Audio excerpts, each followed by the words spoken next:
Hello everyone, इस video में हम लोग यूनिट 10 को डिस्कस करने वाले हैं। स्पेक्ट्रम का यूनिट 10 लास्ट यूनिट है जिसमें कि कुछ चैप्टर हैं। इसमें हम लोग कुछ चैप्टर्स को डिस्कस करेंगे।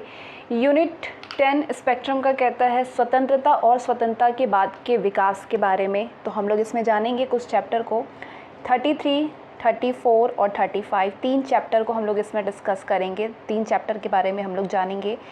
33वां चैप्टर है नवोदित राष्ट्र के समक्ष चुनौतियां। जो नया राष्ट्र बना उसके समक्ष क्या क्या चुनौतियां आई, भारतीय रियासतें, भारतीय संविधान का निर्माण, ये तीन चैप्टर हम लोग इसमें जानने वाले हैं। तो चलिए शुरू करते हैं। ये लास्ट यूनिट है। इससे पहले के सारे यूनिट को हम लोग डिस्कस कर चुके हैं, बिल्कुल स्टोरी के तरीके से, बिल्कुल वही लैंग्वेज में जो कि स्पेक्ट्रम में है। बहुत ही सिंपल लैंग्वेज में, एकदम कहानी के तरीके से सुनेंगे तो पूरी कहानी याद हो जाएगी। तो नवोदित राष्ट्र के समक्ष क्या क्या चुनौतियाँ आई। स्वतंत्र भारत का पहला दिन 15 अगस्त 1947 को एक नए युग की शुरुआत हुई जो कि नवीन भारत के दृष्टिकोण से व्याप्त था। क्या था? व्याप्त था। ये दिन दासता के औपनिवेशिक शासन के अंत का प्रतीक और भारत की स्वतंत्रता के प्रारंभ का साक्षी था। ये दिन 15 अगस्त 1947। 14 अगस्त 1947 को संविधान सभा में आधी रात को आयोजित एक समारोह में स्वतंत्र भारत के प्रथम प्रधानमंत्री के तौर पर बोलते हुए जवाहरलाल नेहरू ने भाग्य से गुप्त भेंट नामक ऐतिहासिक भाषण दिया।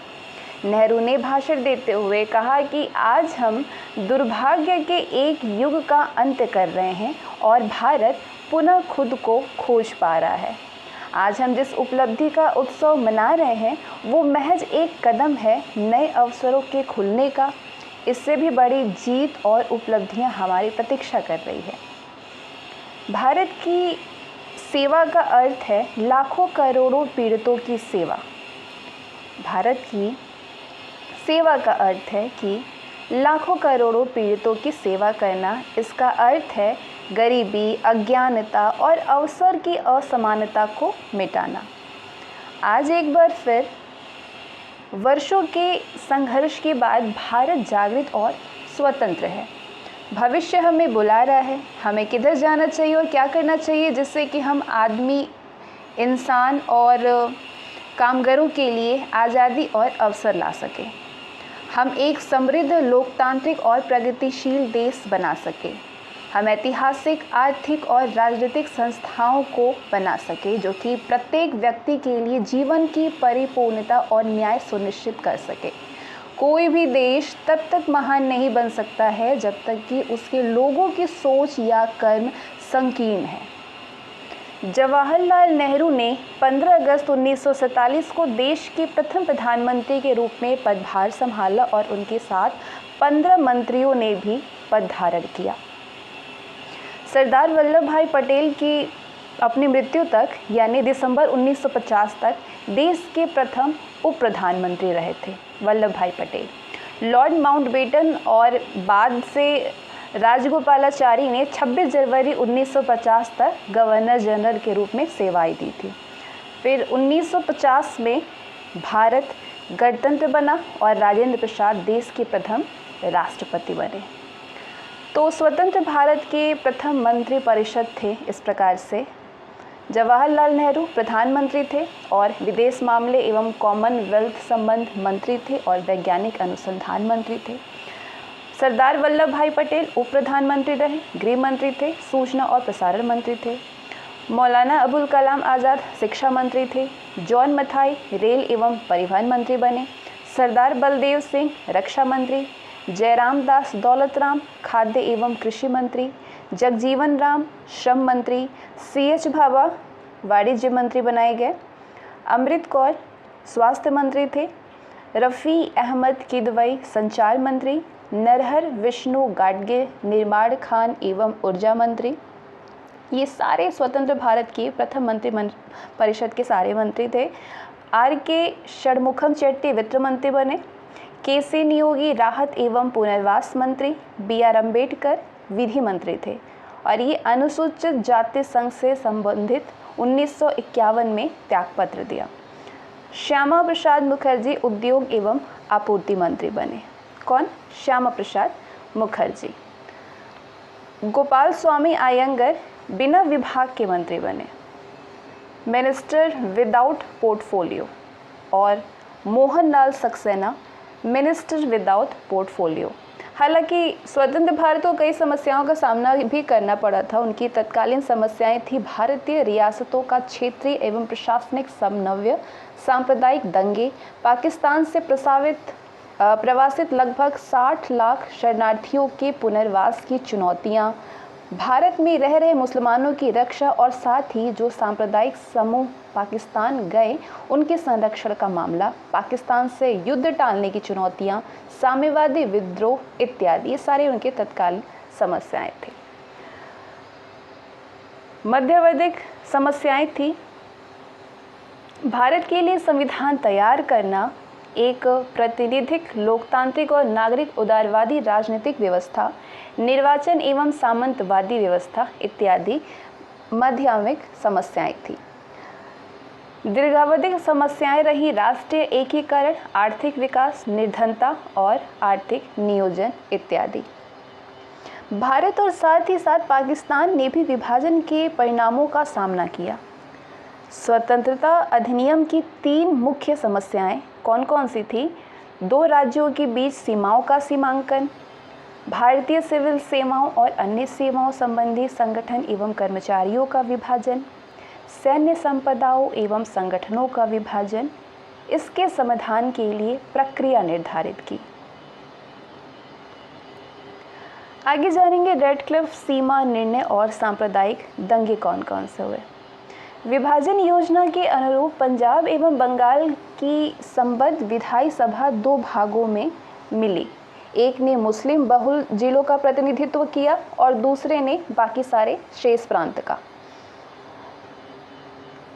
ये मिलके और दोनों ही प्रांतों के विभाजन के पक्ष में सामान्य बहुमत से निर्णय हुआ। विधायी सभा 2 भागों में मिली और दोनों ही प्रांतों के विभाजन के पक्ष में सामान्य बहुमत से निर्णय हुआ। पश्चिमी पंजाब पाकिस्तान में चला गया, जिसका कि 62,000 वर्ग मील का क्षेत्रफल था और 15.7 मिलियन जनसंख्या, जनगणना 1941 के हिसाब से 15.7 मिलियन जनसंख्या थी, जिसमें से 11.85 मिलियन मुसलमान थे। वहीं पूर्वी पंजाब जो कि भारत के हिस्से में आया, पूर्वी पंजाब का 37,000 वर्ग मील का भूक्षेत्र था, जिसमें कि 12.6 मिलियन जनसंख्या थी। इसमें से 4.37 मिलियन मुसलमान थे। इसी प्रकार पश्चिम बंगाल भी भारत का हिस्सा बना, जिसका क्षेत्रफल 28,000 वर्ग मील था और इनकी जनसंख्या 21.2 मिलियन थी, जिसमें कि 5.3 मिलियन मुसलमान थे। पूर्वी बंगाल पाकिस्तान का पूर्वी क्षेत्र बना, जिसमें कि 49,400 वर्ग मील का क्षेत्रफल शामिल था और इसमें 39.10 मिलियन जनसंख्या थी, मतलब 27.7 मिलियन मुसलमान थे और बाकी शेष गैर मुस्लिम थे। इस प्रकार रेडक्लिफ रेखा के दोनों तरफ धार्मिक आधार पर बहुल वर्ग अल्पसंख्यक बन गया। 20 मिलियन गैर मुस्लिम पाकिस्तान में और 42 मिलियन मुस्लिम भारत में। सीमा आयोग के सम्मुख कौन कौन सी चुनौतियां आई? सर रेडक्लिफ की अध्यक्षता में गठित आयोग में प्रत्येक मामले में 2 मुस्लिम और 2 गैर मुस्लिम न्यायाधीश थे और उन्होंने गंभीर बाधाओं के तहत कार्य किया। रेडक्लिफ को भारत के बारे में बेहद सीमित जानकारी थी और प्राचीन मानचित्रों और जनसंख्या आंकड़ों के इस्तेमाल से 6 हफ्तों के भीतर सीमा निर्धारण और विवादास्पद बिंदुओं को निश्चित करना पड़ा। वैसे तो धार्मिक जनसंख्या निर्णायक कारक था, लेकिन नदियों, प्रशासनिक इकाइयों, आर्थिक क्षमता, रेल एवं सड़क मार्ग संपर्कता और अवसंरचनात्मक सुविधाएं जैसे अन्य कारकों का भी विचार किया गया। नदियों जो कि प्राकृतिक सीमाओं के रूप में इसका किया गया। सिख तीसरे पक्ष के रूप में, हिंदू एवं मुस्लिम 2 पक्ष में और तीसरे पक्ष के रूप में सिख पूरे पंजाब में फैले हुए थे।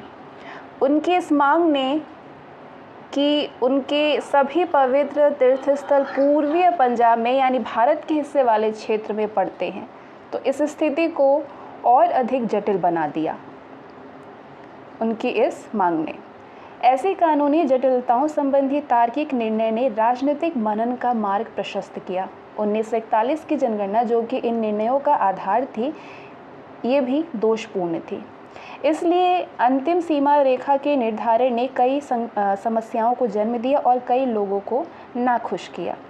वैसे तो सीमा आयोग का रिपोर्ट 12 अगस्त 1947 को पढ़ा गया था, लेकिन माउंटबेटन ने जानबूझकर के इसे 15 अगस्त 1947 के बाद सार्वजनिक किया ताकि सांप्रदायिक दंगों और इसके परिणामों की जिम्मेदारी ब्रिटिश शासन पर नहीं आए।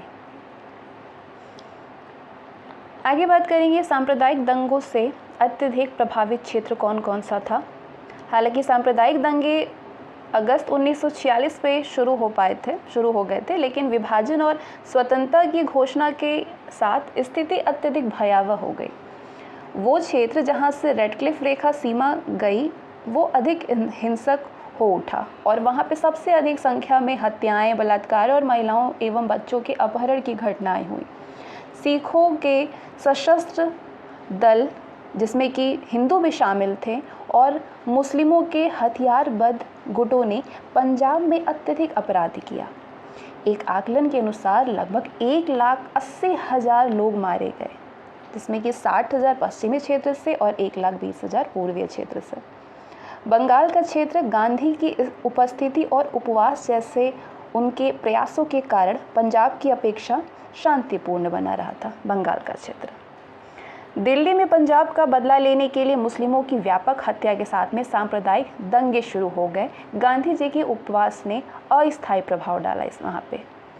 बिहार में विभाजन से पहले अक्टूबर 1946 में हिंदू किसानों, हिंदू जमींदारों और उसका ध्यान कृषिगत समस्याओं से हटा दिया गया। उसने मुस्लिमों की हत्या की। हिंदू किसान, हिंदू जमींदार द्वारा उनका ध्यान कृषिगत समस्याओं से हटा दिया गया और उसने मुस्लिमों की हत्या की बिहार में। इसके बाद संयुक्त प्रांत में गढ़मुक्तेश्वर में हिंदू तीर्थयात्रियों ने हजारों मुस्लिमों की हत्या की, लेकिन विभाजन के पश्चात गांधी जी के प्रयास से इन स्थानों में कोई भी जनसंहार नहीं हुआ विभाजन के बाद।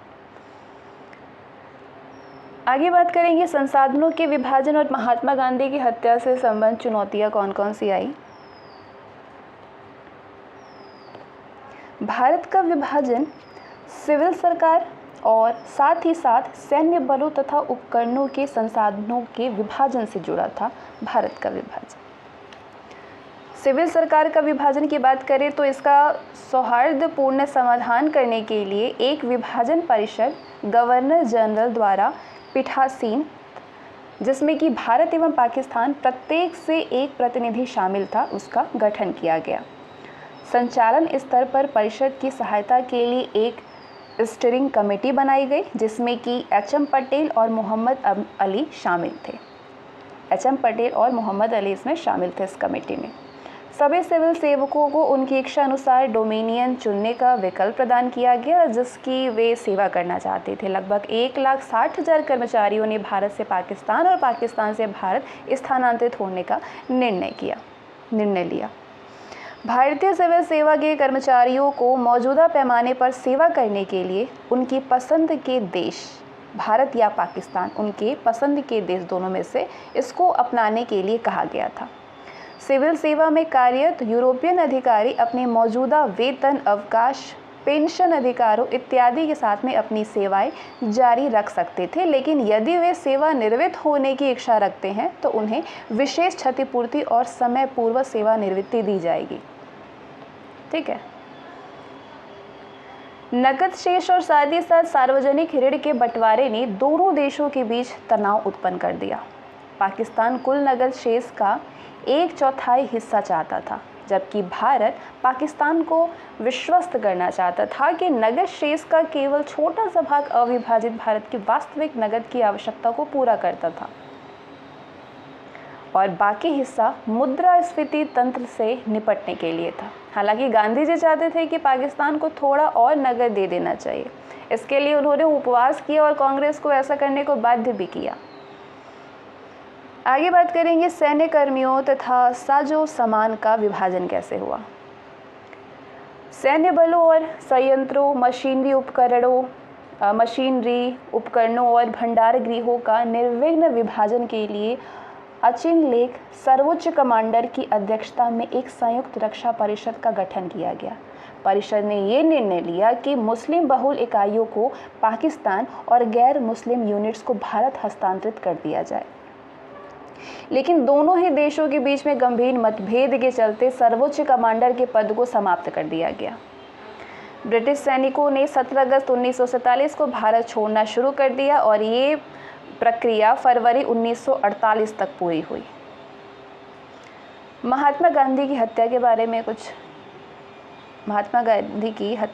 में हम जानते हैं। 30 जनवरी 1948 को बिरला भवन में नई दिल्ली में नाथूराम गोडसे ने महात्मा गांधी की हत्या कर दी। इस घटना से पूरे देश को झटका लगा और राष्ट्र निर्माण के कार्य की गति अवरुद्ध हो गई। सांप्रदायिकता एवं राष्ट्रवादी की अस्पष्ट अवधारणा के वशीभूत नाथूराम गोडसे ने महात्मा गांधी की हत्या की। ऑल इंडिया रेडियो पर राष्ट्र को संबोधित करते हुए प्रधानमंत्री जवाहरलाल नेहरू ने कहा कि हमारे जीवन से प्रकाश चला गया है और हर तरफ अंधेरा छा गया है। किसने कहा? जवाहरलाल नेहरू ने। उन्होंने एवं उनकी यादों को हमारी सर्वश्रेष्ठ श्रद्धांजलि होगी कि हम स्वयं को सत्य को समर्पित करें जिसके लिए वे जिए और मरे। 4 फरवरी 1948 को सरदार पटेल ने राष्ट्रीय स्वयंसेवक यानी आरएसएस को प्रतिबंधित कर दिया। 1949 में आरएसएस से उस समय प्रतिबंध हटाया गया जब उन्होंने पटेल के द्वारा प्रस्तुत शर्तों को स्वीकार कर लिया था। तो पटेल के द्वारा कौन कौन सी शर्तें रखी गई थी? ये शर्तें थी, संघ एक लिखित एवं प्रकाशित संविधान को स्वीकार करेगा, ये स्वयं को मात्र सांस्कृतिक गतिविधियों तक सीमित रखेगा और राजनीति से नहीं जुड़ेगा, हिंसा एवं गोपनीयता के अपने एजेंडे का त्याग करेगा, भारत के संविधान और ध्वज को सार्वजनिक रूप से स्वीकार करेगा और लोकतांत्रिक सिद्धांतों के अनुरूप स्वयं को संगठित करेगा। आज का आरएसएस विभिन्न मोर्चों पर 1940 के आरएसएस से अलग है। शरणार्थियों का पुनर्वास एवं बंदोबस्त। विभाजन के द्वारा विस्थापित लोग इस अर्थ में शरणार्थी थे कि उन्होंने स्वेच्छापूर्वक अपना घर नहीं छोड़ा था और न ही दोनों देशों की सरकारों ने जनसंख्या का कोई भी व्यवस्थाबद्ध आदान प्रदान किया। शरणार्थी पुनर्वास दोनों ही सरकारों, भारत और पाकिस्तान दोनों ही सरकारों के लिए बड़ी ही चुनौती थी। भारत सरकार ने दिल्ली में संकट से निपटने के लिए कैबिनेट की एक आपातकालीन समिति गठित की और राहत और पुनर्वास मंत्रालय को शरणार्थियों के पुनर्वास का काम देखने की जिम्मेदारी सौंपी गई। विस्थापित लोगों की बड़े पैमाने पर बाढ़ के दृष्टिगत छोड़ी गई जो संपत्ति थी उसकी रक्षा के लिए सरकार ने जिम्मेदारी उठाया, जो कि पाकिस्तान चले गए। भविष्य में जो भी पाकिस्तान चले गए, भविष्य में उनके लौटने की संभावनाओं की स्थिति में ये मुश्किल होगा कि मुस्लिमों ने छोड़े गए घरों में बस चुके शरणार्थियों को वहाँ से हटाया जाए। बाद में शरणार्थियों को लौटने का असंभव, मतलब उनके लौटने के मामले को असंभव बना दिया गया। भारत में शरणार्थियों के पुनर्वास और बंदोबस्त केंद्र कौन से थे? दिल्ली में लाजपत नगर, राजेंद्र नगर, पंजाबी बाग, निज़ामुद्दीन पूर्व एवं किगजवे कैंप में शरणार्थियों की स्थायी रूप से बसाने के लिए शरणार्थियों को आवासीय परिसर विकसित किए गए। जो लोग पश्चिमी पाकिस्तान से आए थे वो पंजाब, हरियाणा और हिमाचल प्रदेश जैसे राज्यों में बस गए। सिंधी हिंदू गुजरात, महाराष्ट्र, राजस्थान और मध्य प्रदेश में बस गए। महाराष्ट्र में उल्लासनगर, सिटी ऑफ जॉय जिसको कहते हैं, विशेष रूप से सिंध क्षेत्र से आए शरणार्थियों को बसाने के लिए विकसित किया गया था उल्लासनगर को। पश्चिम बंगाल, असम, त्रिपुरा और अन्य पूर्वोत्तर राज्यों में पूर्वीय पाकिस्तान से आए शरणार्थियों को बसाया गया, जो कि अब का बांग्लादेश है। सरकार ने कुछ शरणार्थियों को अंडमान निकोबार द्वीप में भी बसाया, जो कि वर्तमान में अंडमान द्वीप के कुछ क्षेत्रों में बंगाली सबसे बड़ा भाषाई समूह है। अब आगे हम जानेंगे कम्युनिस्ट और स्वतंत्रता यानी साम्यवादी और स्वतंत्रता। सितंबर 1948 को दक्षिण भारत में कानून एवं व्यवस्था को बनाए रखने के संदर्भ में भारतीय सेना ने निज़ाम से बिना अधिक प्रतिरोध के हैदराबाद पर नियंत्रण कर लिया, लेकिन कम्युनिस्टों द्वारा चलाए जा रहे तेलंगाना आंदोलन के कारण हैदराबाद की आंतरिक स्थिति जटिल हो गई। कांग्रेस और कम्युनिस्ट के बीच में गठजोड़ भारत में हैदराबाद पर हमले से पहले टूट गया था। दिसंबर 1947 में भारतीय कम्युनिस्ट पार्टी यानी सीपीआई ने भारतीय स्वतंत्रता को त्याग दिया। उन्होंने नारा दिया कि ये आज़ादी झूठी है और कांग्रेस और नेहरू सरकार को देश के भीतर अंग्ल अमेरिकी साम्राज्यवाद और सामंतवादी शक्तियों की कठपुतली कहा। फरवरी-मार्च 1948 में कलकत्ता में अपने दूसरे अधिवेशन में सीपीआई ने राजनीतिक थीसिस को स्वीकार किया, जिसमें औपचारिक रूप से घोषणा की गई कि 15 अगस्त 1947 को स्थापित राष्ट्रीय सरकार लोगों की दुश्मन थी और इसलिए आम क्रांति के द्वारा इसे बदलने की आवश्यकता है। इस लक्ष्य को प्राप्त करने के लिए कम्युनिस्ट नेताओं ने बीटी रेंडेव लाइन यानी जो कि सीपीआई के तत्कालीन महासचिव के नाम पर था, बीटी रेंडेव लाइन, इसका अनुसरण करने का निर्णय लिया। कम्युनिस्ट नेताओं ने उन्होंने घोषणा किया कि वर्तमान राज्य को जन लोकतांत्रिक गणराज्य, श्रमिकों, किसानों और शोषित मध्य वर्ग का गणराज्य से प्रतिस्थापित किया जाएगा। कम्युनिस्ट विद्रोह भारत के अन्य भागों, विशेष रूप से पश्चिम बंगाल में फैल गया। कम्युनिस्ट विद्रोह। अब स्वतंत्रता को लेकर के साम्यवादी संशयवादी क्यों थे? स्वतंत्रता को लेकर के क्योंकि उनका मानना था कि कांग्रेस के द्वारा चालित राज्य के विरुद्ध वर्ग संघर्ष और सशस्त्र विद्रोह की नीति चलाया जाना ज़रूरी था, जिसमें कि लोगों का ध्यान सांप्रदायिक घृणा की राजनीति, जिसने कि विभाजन के बाद देश को घेर लिया था, उसे हटाया जा सके। दूसरी चीज़ कि 1940 के उत्तरार्ध और 1950 के पूर्वार्ध में चीन, मलाया, इंडोनेशिया, फिलीपींस और बर्मा, जो आज का म्यांमार है, जैसे एशियाई देशों में साम्यवाद को सफलता प्राप्त हुई थी। सितंबर 1947 में रूस ने अंतर्राष्ट्रीय कम्युनिस्ट दलों को अधिक क्रियाशील रहने को प्रोत्साहित करने के लिए झडानो थीसिस की घोषणा की। किस थीसिस की? झडानो थीसिस की घोषणा की। इसके परिणाम स्वरूप भारतीय कम्युनिस्ट सशस्त्र विद्रोह के लिए प्रोत्साहित हुए। तो ये था चैप्टर 33, यूनिट 10 का 33वां चैप्टर था। यूनिट 10 का जो 33वां चैप्टर था, उसमें हम लोगों ने जाना कि नवोदित राष्ट्र के समक्ष क्या क्या चुनौतियां आई थी। अब हम लोग जानेंगे भारतीय रियासतों के बारे में, जो कि चैप्टर 34 है। कौन सा चैप्टर है? 34वां चैप्टर है।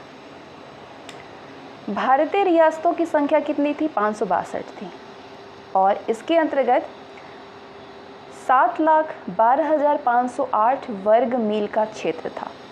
इन भारतीय रियासतों में से कुछ रियासतें तो अत्यंत छोटी थी, जैसे कि बिलबारी, जिसकी जनसंख्या केवल 27 थी और वार्षिक आय मात्र 8 रुपये थी, जबकि कुछ रियासतें अत्यंत बड़ी थी, जैसे कि हैदराबाद लगभग इटली के बराबर था, जिसकी जनसंख्या 1,40,00,000 थी और आय 8.5 करोड़ रुपए वार्षिक था। ये रियासतें भारतीय प्रायद्वीप के अल्प उर्वर और दुर्गम प्रदेशों में स्थित था। ईस्ट इंडिया कंपनी ने अपने विजय अभियान में महत्वपूर्ण तटीय क्षेत्रों, बड़ी बड़ी नदी घाटियों, जो कि नौ परिवहन की दृष्टि से अत्यंत महत्वपूर्ण थी, अत्यधिक उर्वर प्रदेश जहाँ पे धनाढ्य लोग निवास करते थे और दूर दराज के दुर्गम प्रदेश जिनकी भौगोलिक संरचना अत्यधिक जटिल थी और उर्वरता की दृष्टि से ये प्रदेश निर्धन थे, इन सभी को अपने अधीन कर लिया। इन सभी को अपने अधीन कर लिया। जिन कारकों ने ईस्ट इंडिया कंपनी को सुदृढ़ बनाया था, वो वही कारक इन रियासतों के अस्तित्व में आने के लिए उत्तरदायी थे। इनमें से बहुत सी रियासतें स्वायत्त एवं अर्ध स्वायत्त रूप में भी अपने अस्तित्व को बनाए रखते हुए और संबंधित भू क्षेत्रों में शासन कर रही थी। कंपनी ने इस रियासतों को आपसी संघर्ष और आंतरिक दुर्बलता से लाभ उठाकर इन्हें अपने नियंत्रण में ले लिया। वैसे तो कंपनी ने अलग अलग रियासतों के प्रति अलग अलग नीतियाँ अपनाई थी। कुछ को उसने प्रत्यक्ष रूप से अधिग्रहित कर लिया और कुछ पर अप्रत्यक्ष नियंत्रण बनाए रखा। तो इन भारतीय प्रायद्वीपों भारतीय रियासतों के साथ में ईस्ट इंडिया कंपनी के संबंध को निम्न अवस्थाओं में विश्लेषित किया जा सकता है। किन किन अवस्थाओं में? ईस्ट इंडिया कंपनी का भारतीय रियासतों से समानता प्राप्त करने के लिए संघर्ष, ये संघर्ष का 1740 से 1765 तक रहा। ये संघर्ष एंग्लो फ्रांसीसी प्रतिद्वंदिता के रूप में तब प्रारंभ हुआ था, तब शुरू हुआ था जब डुप्ले ने भारतीय रियासतों के आंतरिक मामलों में हस्तक्षेप करने की नीति अपनाई थी। अपने व्यापारिक हितों की रक्षा के लिए अंग्रेजों ने भी डुप्ले की नीति का अनुसरण किया और अपनी राजनीतिक सत्ता को सिद्ध करने के लिए क्या किया? अपनी राजनीतिक सत्ता को सुदृढ़ करने के लिए, सिद्ध करने के लिए अर्काट का घेरा किया 1751 में। प्लासी का युद्ध हुआ था 1757 में। प्लासी के युद्ध के पश्चात उसने बंगाल के नवाबों को अपने हाथों की कठपुतली बना लिया। 1765 में मुगल बादशाह शाह आलम द्वितीय ने बंगाल, बिहार और उड़ीसा की दीवानी का अधिकार प्राप्त होने पर कंपनी की स्थिति में अत्यधिक वृद्धि हुई। इस अधिकार से कंपनी की स्थिति राजस्व वसूल करने वाले अन्य मुगल गवर्नरों के समान हो गई थी और अब उसे अन्य भारतीय रियासतों के समान समानता का अधिकार प्राप्त हो गया था। इसके बाद मध्य राज्य अथवा घेरे की नीति 1765 से 1813 तक चली। कंपनी की इस नीति की झलक वॉरेन हेस्टिंग्स के मैसूर और मराठों के साथ युद्ध से मिली थी, जब उसने अपने राज्य के चारों ओर मध्य राज्य यानी बफर स्टेट्स बनाने का प्रयत्न किया था। कंपनी को इस समय मुख्य भय मराठों और अफगान आक्रांताओं के आक्रमण से था। इसलिए कंपनी ने बंगाल की रक्षा के निमित्त अवध की रक्षा व्यवस्था का दायित्व संभाल लिया था। वेलेजली की सहायक संधि की नीति पॉलिसी ऑफ सब्सिडियरी अलायंस, घेरे की नीति पॉलिसी ऑफ रिंग फेंस, इसका ही विस्तार था, जिसका उद्देश्य भारतीय रियासतों को अपनी रक्षा के लिए कंपनी पर निर्भर करने के लिए बाध्य करना था। हैदराबाद, अवध और मैसूर जैसे विशाल रियासतों ने वेलेजली की सहायक संधि को स्वीकार किया, जिससे कि अंग्रेजी प्रभुसत्ता की स्थापना की दिशा में महत्वपूर्ण प्रगति हुई। अधीनस्थ पार्थक्य की नीति 1813 से 1857। वॉरेन हेस्टिंग्स की क्या है ये नीति, इसको समझिए। वॉरेन हेस्टिंग्स की नीतियों के फलस्वरूप अंग्रेजों की साम्राज्यवादी भावनाएं जाग उठी और सर्वश्रेष्ठता का सिद्धांत विकसित होना शुरू हो गया। अब अंग्रेजों के द्वारा भारतीय रियासतों के संबंधों का आधार अधीनस्थ सहयोग यानी सबऑर्डिनेट कोऑपरेशन और कंपनी की सर्वश्रेष्ठता को स्वीकार करने की नीति थी, न कि पारस्परिक समानता पर आधारित मैत्रीपूर्ण संबंध था। इस नई नीति के तहत रियासतों ने अपनी समस्त बाह्य संप्रभुता कंपनी के अधीन कर दी, हालांकि अपने आंतरिक मामलों में वो पूर्ण स्वतंत्र था। प्रारंभ में ब्रिटिश रेजिडेंट कंपनी और भारतीय रियासतों के बीच संपर्क सूत्र की भूमिका निभाता था, लेकिन धीरे धीरे रियासतों के आंतरिक प्रशासन में उसके प्रभाव में वृद्धि होने लगी। 1833 के चार्टर एक्ट से कंपनी की समस्त व्यापारिक शक्तियां समाप्त हो गई और अब वो पूरी तरीके से एक राजनीतिक शक्ति के रूप में कार्य करने लगा। रियासतों के प्रति कंपनी की नीति में एक महत्वपूर्ण परिवर्तन ये किया गया कि उत्तराधिकार के मामले में अब उसे कंपनी की स्वीकृति प्राप्त करना आवश्यक था। कालांतर में क्या था, कंपनी ने उनके मंत्रियों और अधिकारियों की नियुक्ति में भी हस्तक्षेप करना शुरू कर दिया। कालांतर में 1834 में कंपनी के डायरेक्टर ने रियासतों के लिए विलय संबंधी एक विस्तृत दिशा निर्देश जारी किया, जिसके अनुसार जब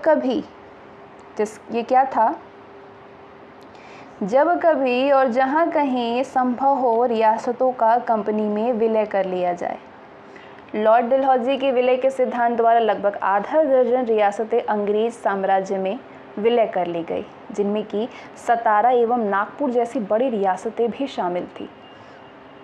इन सभी का सम्मिश्रण ही कंपनी की सर्वश्रेष्ठता थी।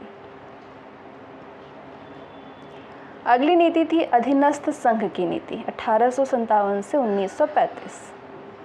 क्या थी ये नीति? 1858 में ब्रिटिश ताज के द्वारा भारत का शासन कंपनी से अपने हाथों में ले लेने पर भारतीय रियासतों और सरकार के संबंधों की परिभाषा अधिक स्पष्ट हो गई। 1857 के विद्रोह में भारतीय रियासतों की कंपनी के प्रति राजभक्ति और निष्ठा भविष्य में किसी भी राजनीतिक आंदोलन को रोकने में उसकी शक्ति के उपयोग की संभावना के मद्देनजर रियासतों के विलय की नीति त्याग दी गई। जब नई नीति शासक को कुशासन के लिए दंडित करने या फिर आवश्यकता पड़े तो अपदस्थ करने की थी, ना कि पूरी रियासतों को विलय करने की थी। 1858 के पश्चात नाम मात्र का मुगल शासन भी प्राप्त हो गया। अब आज ही भारत की सर्वोच्चता और असंदिग्ध शक्ति के रूप में भारत में उपस्थित था। अब ताज ही भारत की सर्वोच्च एवं असंदिग्ध शक्ति के रूप में भारत में उपस्थित था। इसलिए सभी उत्तराधिकारियों को ताज की स्वीकृति लेना आवश्यक था। अब गद्दी पर शासक का पैतृक अधिकार नहीं रह गया था, बल्कि अब ये सर्वश्रेष्ठ शक्ति से एक उपहार के रूप में शासकों को मिलती थी, क्योंकि भारतीय राजा और ताज के बीच में बराबरी की भावना सदा के लिए समाप्त हो गई थी। 1776 में महारानी विक्टोरिया के द्वारा केसर हिंद की उपाधि धारण करने के बाद तो इस बात पर भी नवीन मुहर लगा दिया गया कि भारतीय राज्यों की संप्रभुता समाप्त हो चुकी है और ताज ही भारत में सर्वश्रेष्ठ है। सर्वश्रेष्ठता अब न केवल एक ऐतिहासिक सत्य था, बल्कि एक कानूनी सिद्धांत भी था। अब सरकार को रियासतों के आंतरिक मामलों में हस्तक्षेप करने का अधिकार भी मिल गया था, चाहे वो हस्तक्षेप महाराजा के हितों की रक्षा के लिए हो अथवा उसकी प्रजा के हितों के लिए, या अंग्रेजों के हितों के लिए हो, या फिर भारत के हितों के लिए हो। आधुनिक संचार व्यवस्था, रेलवे, सड़कें, टेलीग्राफ, नहरें, पोस्ट ऑफिस, प्रेस और भारतीय जनमत ने भी अंग्रेजों को भारतीय रियासतों के मामले में हस्तक्षेप करने और उनके अधिकार को कम करने में सहायक परिस्थितियों की भूमिका निभाई। भारत सरकार इन रियासतों के बाहरी और विदेशी संबंधों में भी पूर्ण नियंत्रण रखती थी।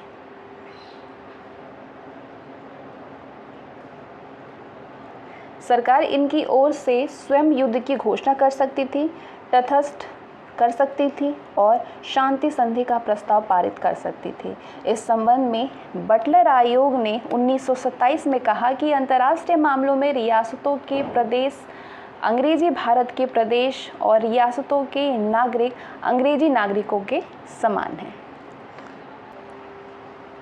अगली नीति थी कर्जन की, भारतीय रियासतों के प्रति कर्जन की नीति।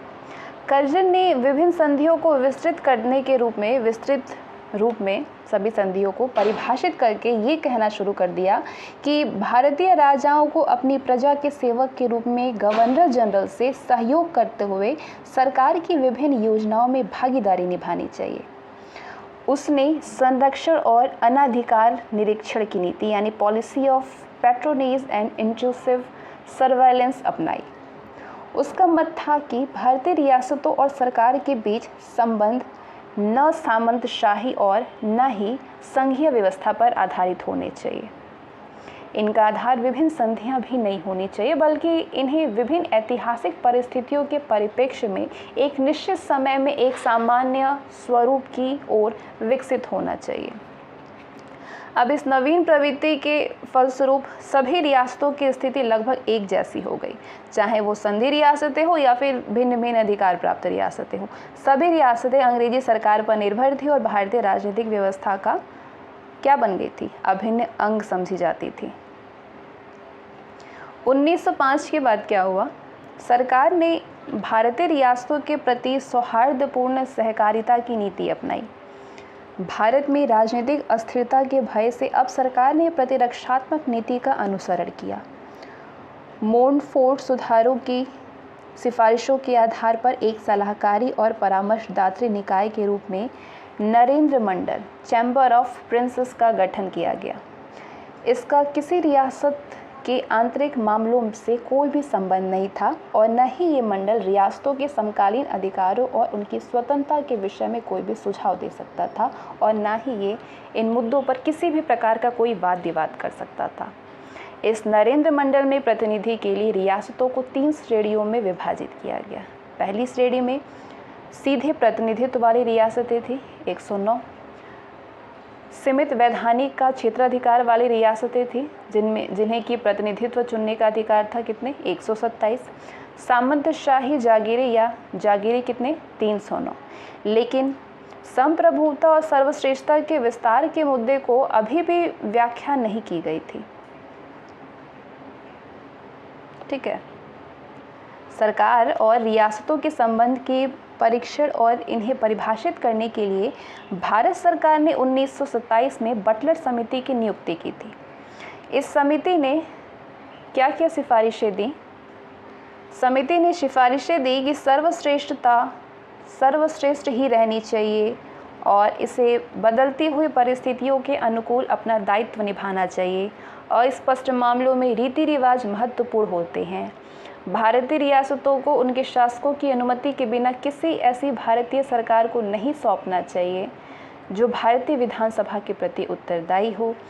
वायसराय रियासतों के संबंध संचालन हेतु ताज का प्रतिनिधित्व होना चाहिए, ताज का प्रतिनिधि होना चाहिए, लेकिन सर्वश्रेष्ठता को अभी भी स्पष्ट रूप से परिभाषित नहीं किया गया था। अंततः ये राक्षस रूपी रिवाज नरेंद्रों की निहित अनुमति और ताज के विशेषाधिकारों पर पल्लवित होता रहा। इसके बाद 1935 से 1947 तक एक समान संघ की नीति रही। 1935 के भारत सरकार अधिनियम प्रस्तावित समस्त भारतीय संघ की संघीय विधानसभा में भारतीय नरेंद्रों को 375 में से 125 स्थान दिए गए, 375 में से, और राज्य विधान परिषद के 260 स्थानों में से 104 स्थान उनके लिए सुरक्षित किए गए। योजना के अनुसार ये संघ तब अस्तित्व में आना था जब परिषद में आधे स्थानों वाली रियासतें और कम से कम आधी जनसंख्या प्रस्तावित संघ में सम्मिलित होने की स्वीकृति दी। चूँकि पर्याप्त रियासतों ने इस संघ में सम्मिलित होना स्वीकार नहीं किया था, तो इसलिए संघ अस्तित्व में नहीं आ सका और सितंबर 1939 में द्वितीय विश्व युद्ध प्रारंभ हो जाने के कारण इस योजना को सदैव के लिए समाप्त घोषित कर दिया गया। इसके बाद रियासतों का एकीकरण हुआ और इसमें विलय किया गया। द्वितीय विश्व युद्ध प्रारंभ होने के पश्चात भारत में तीव्र राजनीतिक गतिविधियां प्रारंभ होने और कांग्रेस के द्वारा असहयोग की नीति अपनाए जाने के कारण ब्रिटिश सरकार ने क्रिप्स मिशन, वेवेल योजना, कैबिनेट मिशन और तदुपरांत एटली की घोषणा द्वारा गतिरोध को हल करने का प्रयत्न किया। क्रिप्स मिशन ने भारतीय रियासतों की सर्वश्रेष्ठता को भारत के किसी अन्य राजनीतिक दल को देने की संभावना से इनकार कर दिया। रियासतों ने पूर्ण संप्रभुता संपन्न एक अलग गुट बनाने या अन्य इकाई बनाने की विभिन्न समस्याओं पर विचार विमर्श किया, जो कि भारत के राजनीतिक परिदृश्य में एक तीसरी शक्ति के रूप में कार्य करे। 3 जून की माउंटबेटन योजना और एटली की घोषणाओं में रियासत को ये अधिकार दिया गया कि वो भारत या फिर पाकिस्तान किसी भी डोमेनियन में सम्मिलित हो सकती है, लॉर्ड माउंटबेटन ने रियासतों की संप्रभुता का अधिकार देने या फिर तीसरी शक्ति के रूप में मान्यता देने से स्पष्ट तौर पर इनकार कर दिया। माउंटबेटन ने राष्ट्रीय अस्थायी सरकार में रियासत विभाग के मंत्री कौन? सरदार वल्लभ भाई पटेल ने, जिन्हें कि मंत्रालय के सचिव के रूप में वीपी मेनन की सेवाएं प्राप्त थी, भारतीय रियासतों से देशभक्तिपूर्ण अपील की कि वो अपनी रक्षा, विदेशी मामलों और संचार अवस्था को भारत के अधीनस्थ बना करके भारत में सम्मिलित हो जाएं। सरदार पटेल ने तर्क दिया कि चूंकि ये तीनों ही मामले पहले से ही ताज की सर्वश्रेष्ठता के अधीन थे तथा रियासतों का इन पर कोई भी नियंत्रण नहीं था, तो इसलिए रियासतों के भारत में सम्मिलित होने से उनकी संप्रभुता पर कोई भी आंच नहीं आएगी।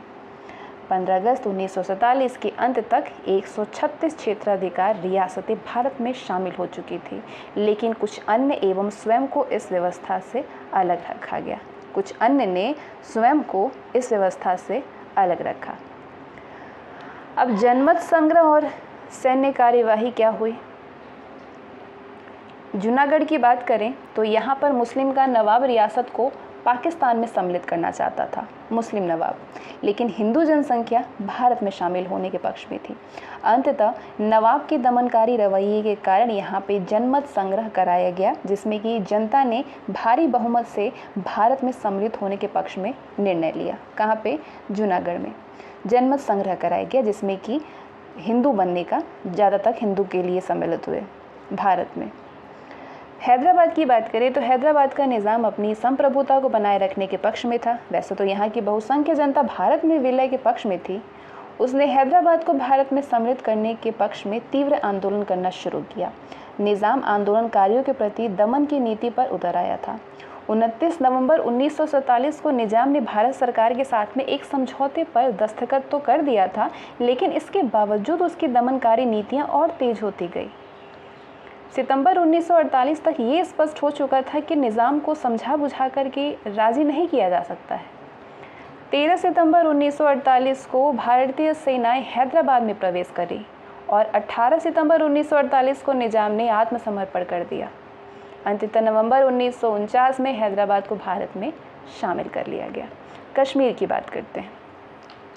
जम्मू कश्मीर राज्य का शासक हिंदू एवं जनसंख्या मुस्लिम बहुसंख्यक थी। जम्मू एवं कश्मीर राज्य का शासक हिंदू एवं जनसंख्या मुस्लिम बहुसंख्यक थी। यहाँ का शासक भी कश्मीर की संप्रभुता को बनाए रखने के पक्ष में था और भारत या पाकिस्तान किसी भी डोमिनियन में सम्मिलित नहीं होना चाहता था। लेकिन कुछ समय पश्चात ही नवस्थापित पाकिस्तान ने कबायलियों को भेज करके कश्मीर पर आक्रमण कर दिया और कबायली तेज़ी से श्रीनगर की ओर बढ़ने लगे। शीघ्र ही पाकिस्तानी ने अपनी सेनाएं भी कबायली आक्रमणकारियों के समर्थन में कश्मीर भेज दी और अंत इसलिए विवश होकर के कश्मीर के शासक 26 अक्टूबर 1947 को भारत के साथ में विलय पत्र पर हस्ताक्षर कर दिया, इंस्ट्रूमेंट ऑफ एसेशन पर। इसके बाद कबायलियों को खदेड़ने के लिए भारतीय सेना जम्मू कश्मीर भेजी गई। भारत ने पाकिस्तान समर्थित आक्रमण की शिकायत संयुक्त राष्ट्र सुरक्षा परिषद में दर्ज कराई और उनमें उसने जनमत संग्रह के द्वारा समस्या के समाधान की सिफारिश की। इसके साथ ही भारत ने 84,000 वर्ग किलोमीटर का भू क्षेत्र पाकिस्तान के अधिकार में ही छोड़ दिया। भारतीय संविधान के निर्माण के पश्चात जम्मू एवं कश्मीर राज्य को अनुच्छेद 370 के द्वारा विशेष राज्य का दर्जा प्रदान किया गया, जो कि अब हटा दिया गया है। क्रमिक एकीकरण। इन तीनों ही प्रमुख रियासतों के भी भारत में सम्मिलित हो जाने के पश्चात अब प्रमुख 2 दिक्कतें आई थी। इन सभी रियासतों का एक आधुनिक इकाई के रूप में किस प्रकार गठन किया जाए, इन्हें एक ही संवैधानिक व्यवस्था के अंतर्गत किस प्रकार लाया जाए। इस समस्या का समाधान के लिए भी कुछ किया गया था। क्या क्या किया गया? बहुत सी छोटी छोटी रियासतें 216 जो कि अलग इकाई के रूप में नहीं रह सकती थी, संलग्न प्रांतों में विलय कर दी गई। इन्हें श्रेणी ए में सूचीबद्ध किया गया, जैसे कि छत्तीसगढ़ और उड़ीसा की 39 रियासतें बम्बई प्रांत में शामिल कर दी गई। कुछ रियासतों का विलय एक इकाई के रूप में इस प्रकार किया गया कि वो केंद्र के द्वारा प्रशासित की जाए। इन्हें श्रेणी सी में सूचीबद्ध किया गया। इसमें 61 रियासतें सम्मिलित थी। इन रियासतों में हिमाचल प्रदेश, विंध्य प्रदेश, भोपाल, बिलासपुर, मणिपुर, त्रिपुरा एवं कच्छ की रियासतें थी। इसके बाद एक अन्य प्रकार का विलय राज्य संघों का गठन करना था। इनकी संख्या 5 थी। ये रियासतें थी काठियावाड़ की संयुक्त रियासतें, मत्स्य प्रदेश की संयुक्त रियासतें, पटियाला और पूर्वी पंजाब रियासती संघ, विंध्य प्रदेश और मध्य भारत के संघ और राजस्थान, ट्रावनकोर और कोचीन की रियासतें। प्रारंभ में रक्षा, संचार अवस्था और विदेशी मामलों के मुद्दे पर ही इन रियासतों का विलय किया गया था, लेकिन कुछ समय बाद ये महसूस किया जाने लगा कि आपस में सभी का निकट संबंध होना अनिवार्य है।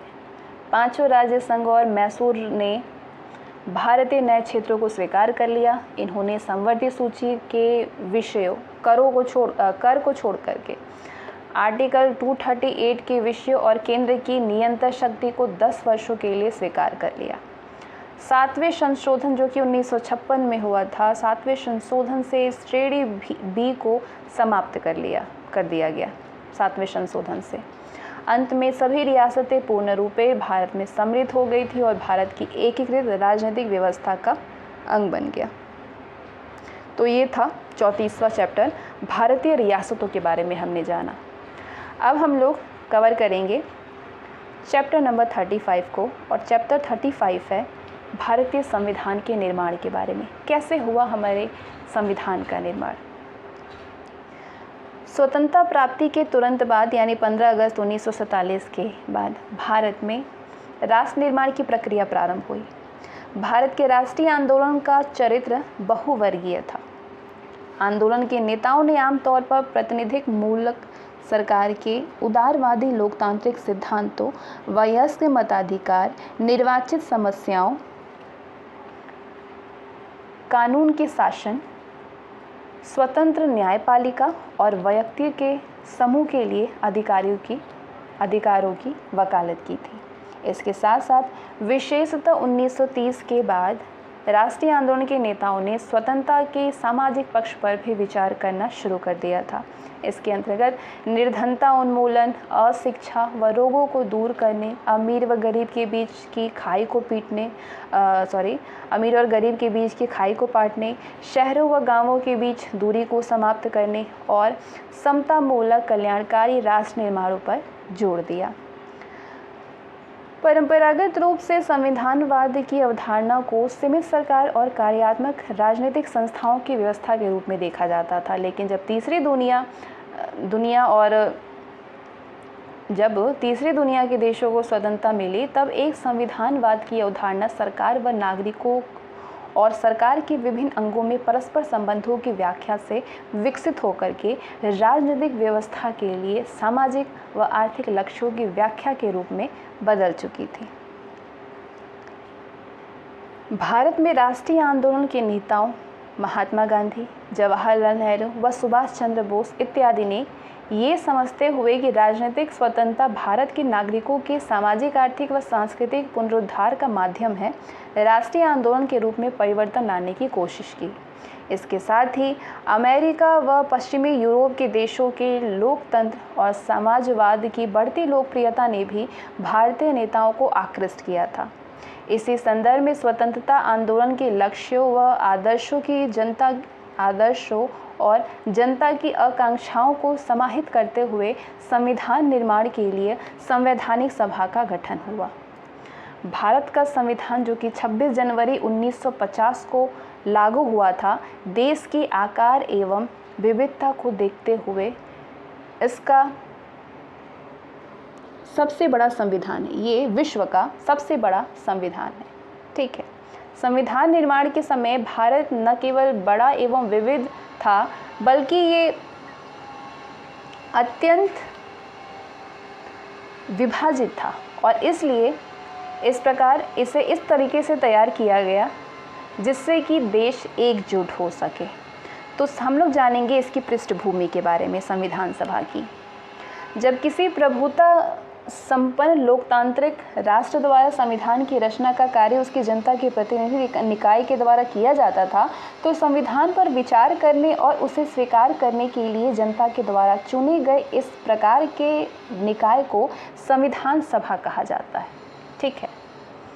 पूर्ण प्रभुसत्ता संपन्न राष्ट्रों में जहां कहीं भी लिखित संविधान है, उनका निर्माण जनता ने प्रायः संविधान सभाओं के माध्यम से ही किया है। संविधान सभा की प्रेरणा का स्रोत 17वीं और 18वीं शताब्दी की लोकतांत्रिक क्रांतियां हैं। इन क्रांतियों ने इस विचार को जन्म दिया था कि शासन के मूलभूत कानूनों का निर्माण नागरिकों की एक विशिष्ट प्रतिनिधि सभा के द्वारा किया जाना चाहिए। भारत में संविधान सभा की परिकल्पना सदैव राष्ट्रीय आंदोलन के विकास के साथ में जुड़ी रही है। भारत की संविधान सभा का निश्चित उल्लेख भले ही इन शब्दों में ना किया गया हो, लेकिन भारत सरकार अधिनियम 1919 के लागू होने के बाद 1922 में महात्मा गांधी ने इस तथ्य का उल्लेख किया। जनवरी 1925 में दिल्ली में हुए सर्वदलीय सम्मेलन के समक्ष कॉमनवेल्थ ऑफ इंडिया बिल को प्रस्तुत किया गया, जिसकी अध्यक्षता महात्मा गांधी ने की थी। तो उल्लेखनीय है कि भारत के लिए एक संवैधानिक प्रणाली की रूपरेखा प्रस्तुत करने का ये प्रथम प्रमुख प्रयास था।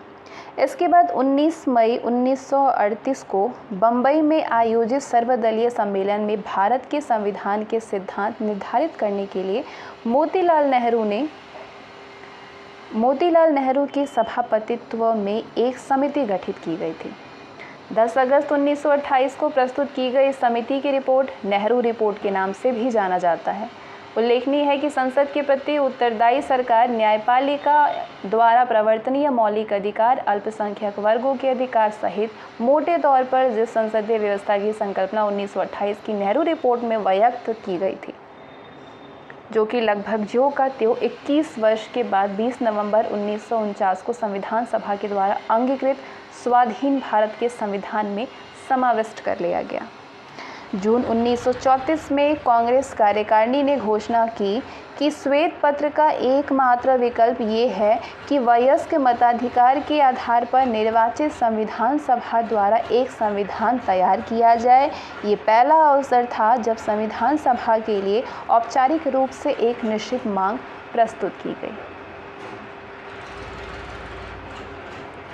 1940 के अगस्त प्रस्ताव में ब्रिटिश सरकार ने संविधान सभा की मांग को पहली बार आधिकारिक रूप से स्वीकार किया, भले ही स्वीकृति अप्रत्यक्ष और महत्वपूर्ण शर्तों के साथ थी।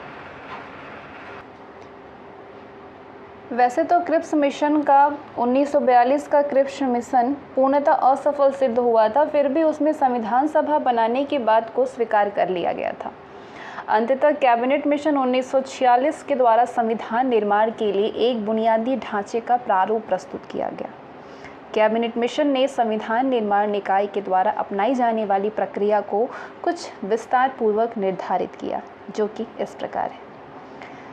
क्या प्रत्येक प्रांत को और प्रत्येक देशी रियासत या रियासतों के समूह को अपनी जनसंख्या के अनुपात में कुल स्थान आवंटित किए गए। स्थूल रूप से 10 लाख के लिए एक स्थान का अनुपात निर्धारित किया गया। इसके परिणाम स्वरूप प्रांतों को 292 सदस्य निर्वाचित करने थे और देशी रियासतों को कम से कम 93 स्थान दिए गए। प्रत्येक प्रांत के स्थानों को जनसंख्या के अनुपात के आधार पर 3 प्रमुख समुदायों में बांटा गया। ये समुदाय थे मुस्लिम, सिख और साधारण। प्रत्येक विधानसभा में प्रत्येक समुदाय के सदस्यों को एकल संक्रमणीय मत से आनुपातिक प्रतिनिधित्व के अनुसार अपने प्रतिनिधियों का चुनाव करना था। देशी रियासतों के प्रतिनिधियों के चयन की पद्धति परामर्श से की जानी थी। 3 जून 1947 की योजना के अंतर्गत विभाजन के परिणाम स्वरूप पाकिस्तान के लिए एक पृथक संविधान सभा गठित की गई। बंगाल, पंजाब, सिंध, पश्चिमोत्तर सीमा प्रांत, बलूचिस्तान और असम के सिलहट जिले, जो कि जनमत संग्रह के द्वारा पाकिस्तान में सम्मिलित हुए थे, इसके प्रतिनिधि भारत की संविधान सभा के सदस्य नहीं रहे थे। पश्चिमी बंगाल और पूर्वी पंजाब के प्रांतों में नए निर्वाचन किए गए।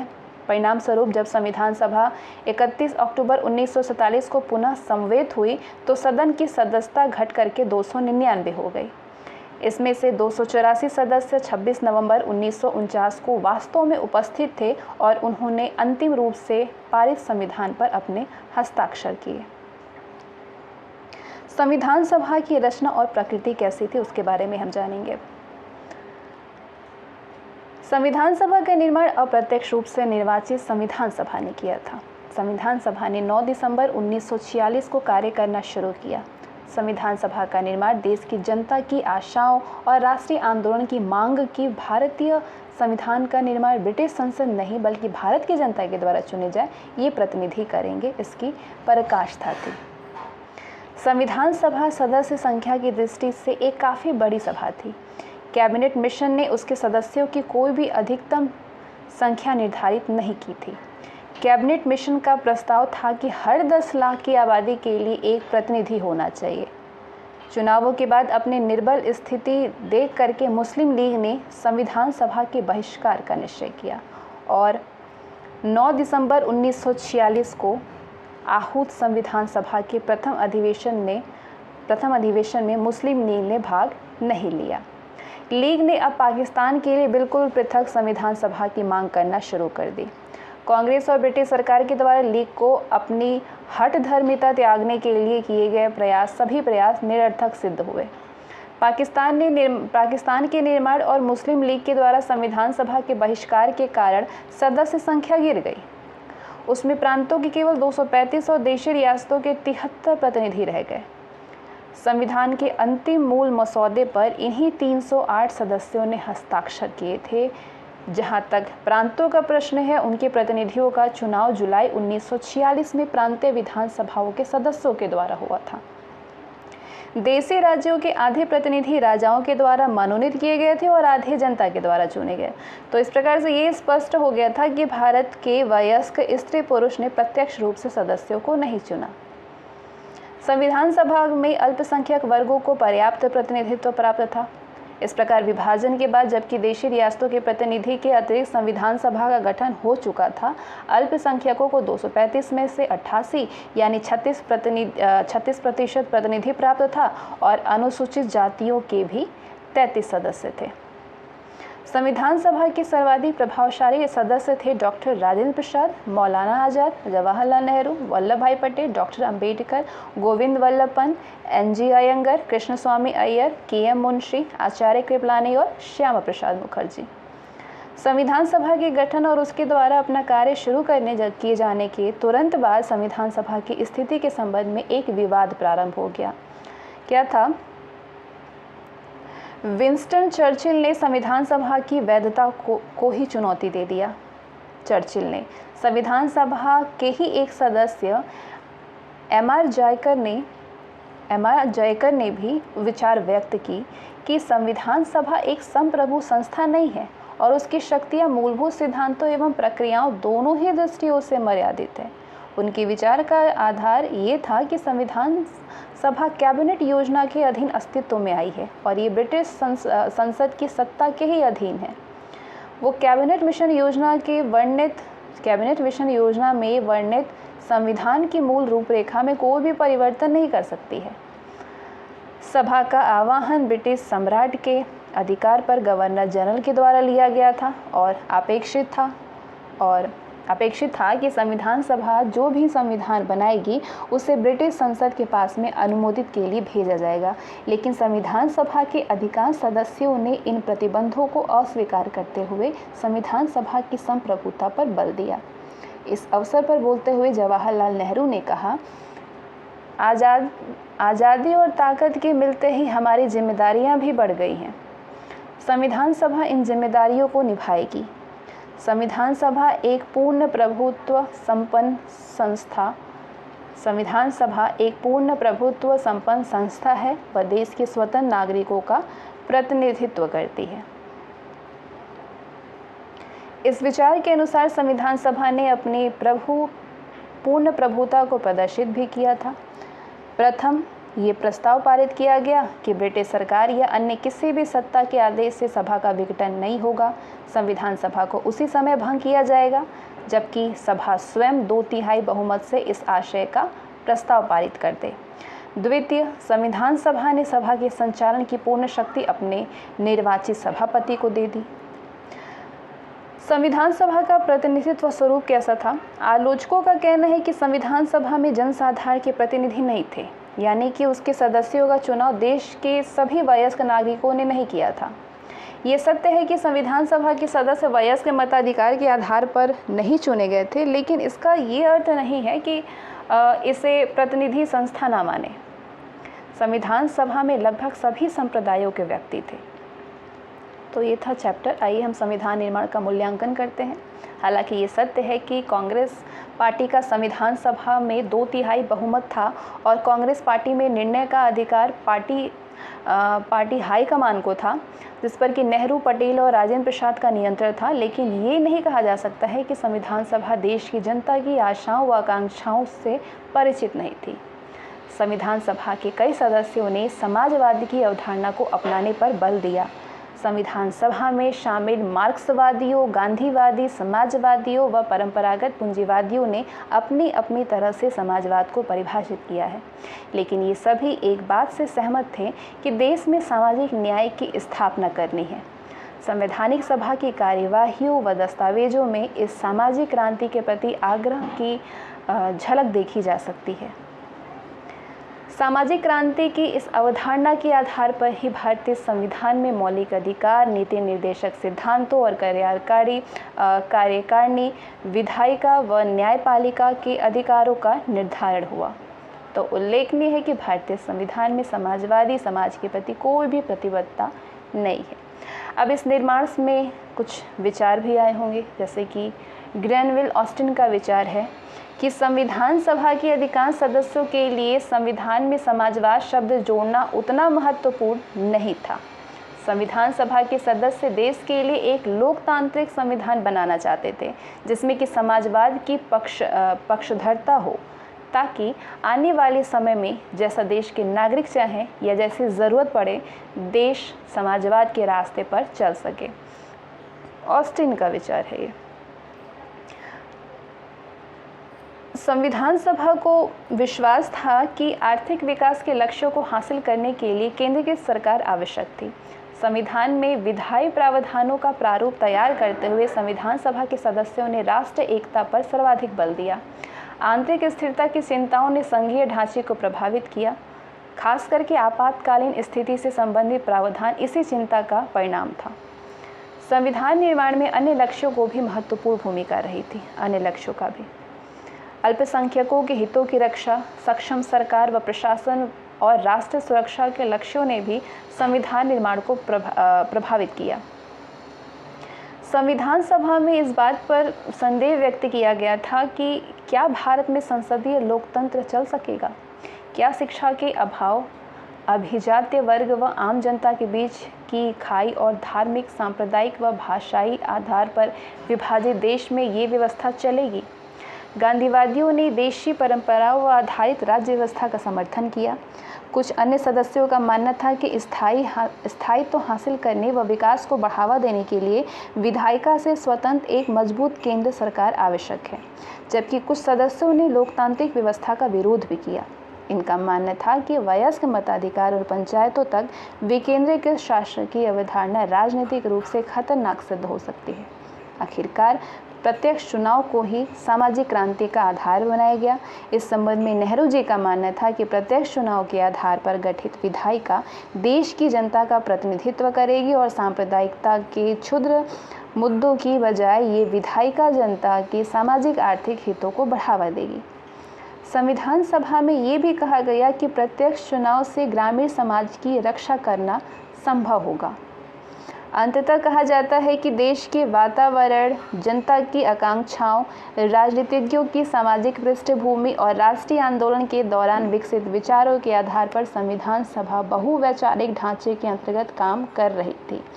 इसके साथ ही साथ प्रबल नेतृत्व के प्रभाव और सत्ता हस्तांतरण व विभाजन के बाद उपजी प्रशासनिक समस्याओं के कारण देश का नेतृत्व संविधान सभा में आम राय कायम करने के प्रति सचेत था। इसलिए भारत की भावी राज्य व्यवस्था के बारे में संविधान सभा कई उद्देश्यों को सामने रख कर चली। इसी के साथ ये तीनों चैप्टर आपके 10 यूनिट के कंप्लीट होते हैं। इसके बाद हम लोग नेक्स्ट में यूनिट 10 में बचे हुए जो 2 यूनिट हैं उन्हें भी हम लोग कवर करेंगे। ठीक है, तो आज के लिए बस इतना ही, मिलते हैं नेक्स्ट सेशन में। Bye, thank you so much for watching this video.